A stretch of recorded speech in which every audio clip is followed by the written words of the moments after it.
Vamos continuar a nossa terceira aula de bioprospecção de produtos naturais. Então vamos ver o ponto 3 da obtenção do extrato. Seria o material vegetal será extraído. Pontos importantes que a gente precisa pensar quando a gente pensa na extração do material vegetal. Características do material vegetal. A estrutura histológica dos componentes de uma planta é bastante heterogênea. Então nós vamos ter regiões da planta que são extremamente sensíveis e delicadas, como por exemplo as flores, os frutos, mas de um outro lado nós vamos ter regiões da planta que apresentam estrutura muito compacta, como raízes e os caules. Tá? Nessa imagem eu estou mostrando um esquema de um caule. Então você pegou o caule, fez uma secção e nós estamos vendo internamente, tá? Então aqui, ó, a secção do caule. A enorme quantidade de camadas que existe, deixando claro, ó, a maneira como é complexa, como é compacta, né, essa estrutura.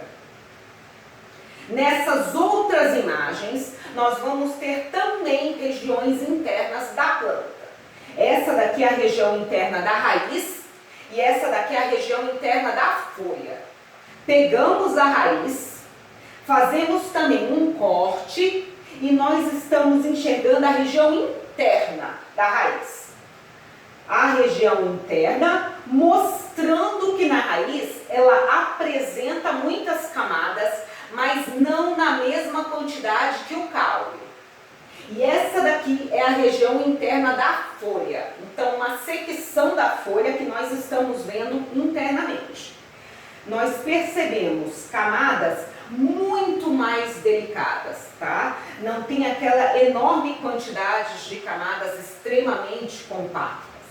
Além disso, muitas das células que estão presentes aqui nessas folhas, elas apresentam preenchidas de água e de ar, tá? Deixando claro a delicadeza dessa região da planta. O poder de penetração dos solventes, ele depende da consistência do tecido.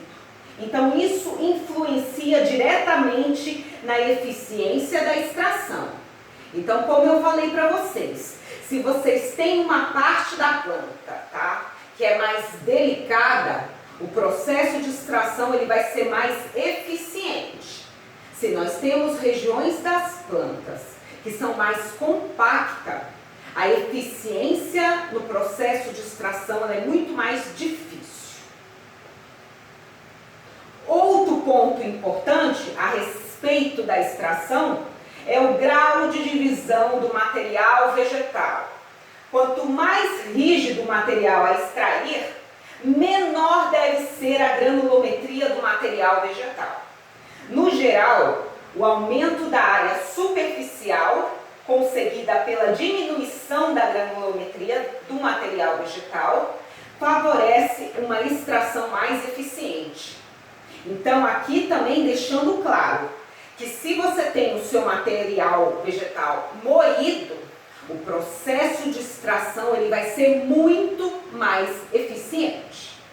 Nessa imagem, ó, a gente vê o material vegetal corretamente moído. Tá? Esse daqui, quando for extraído, ele vai ter uma elevada eficiência do processo de extração.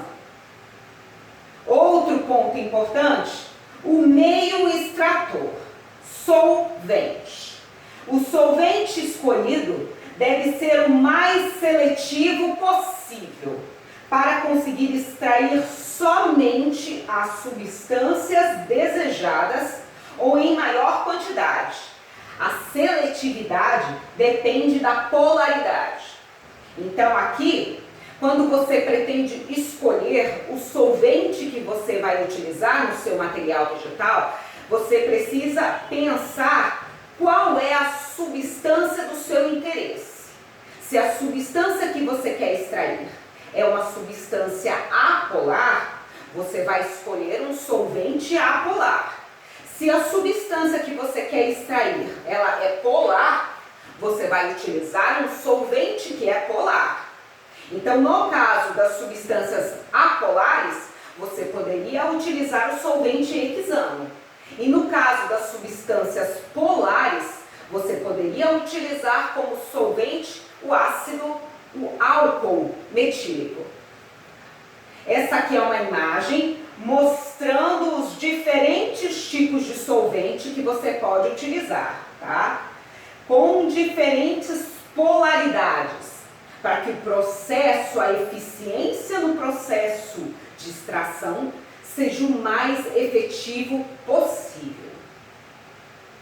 Além disso, o meio extrator, o conhecimento do grau da polaridade, a substância do material vegetal, depende ou determina o solvente, ou a mistura de solventes seletivos para aquela extração.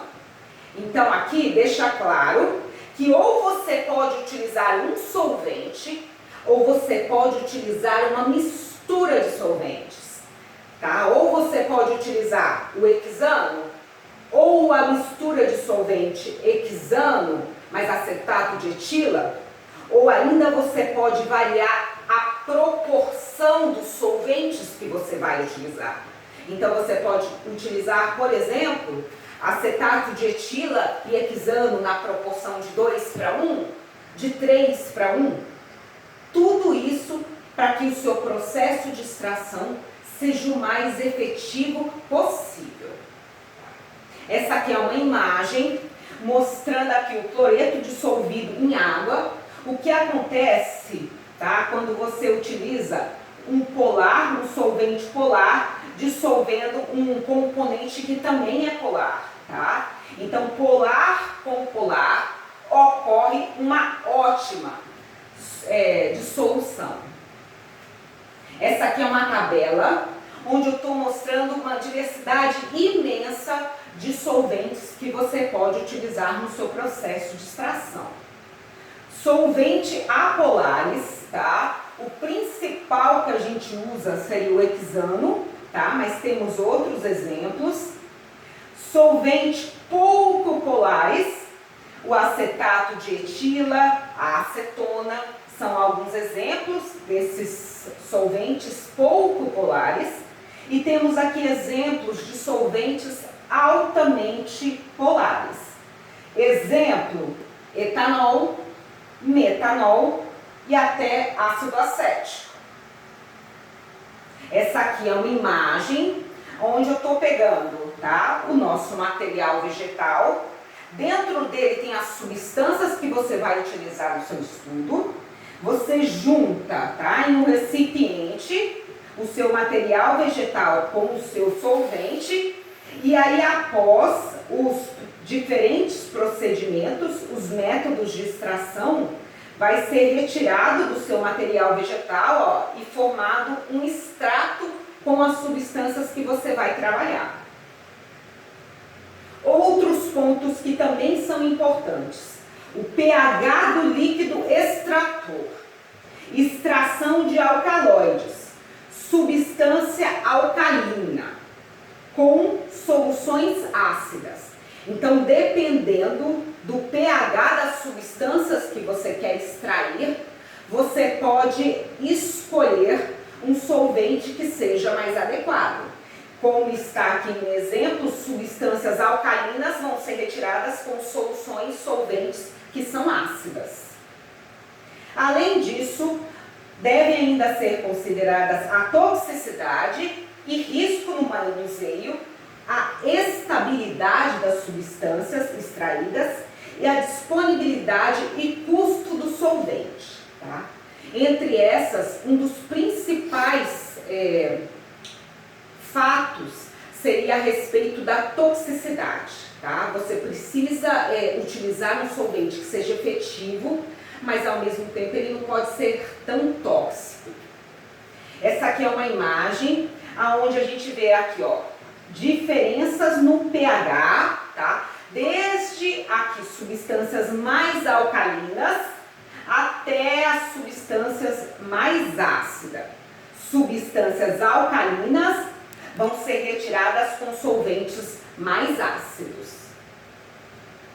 No geral, praticamente todos os constituintes apresentam alguma solubilidade, ou em solução etanólica, ou em solução metanólica a 80%.